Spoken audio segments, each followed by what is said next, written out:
Terminate করেনি এখনো পর্যন্ত, করেছে কি? কোনো নোটিশ পেয়েছেন?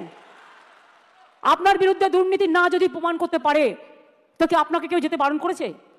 যান না, আপনি আপনার কাজ করুন না। আপনার কাজ কে বারণ করেছে? আপনারা বাচ্চাদের শিক্ষা দেবেন না? আপনারা বাচ্চাদের পড়াবেন না? আপনারা স্কুলগুলোতে ক্লাস করবেন না? হ্যাঁ, তখন যদি সুপ্রিম ভলেন্টারিলি সার্ভিস কিন্তু সবাই দিতে পারে, সেখানে কিন্তু আটকাবার কোনো জায়গা নেই কারো। সেখানে কি করে আপনাদের চলবে? ধরুন ধরে নিলাম ওরা করলো না, বললো না হবে না,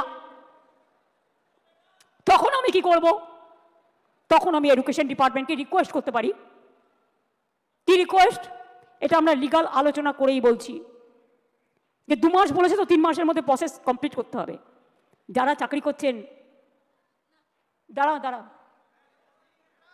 আরে ভাই আমি মাইনাসটা তো বলে রাখবো। ধরুন যদি না করে সুপ্রিম কোর্ট, তাহলেও মনে রাখবেন অল্টারনেটিভ যা করার আমরা করব।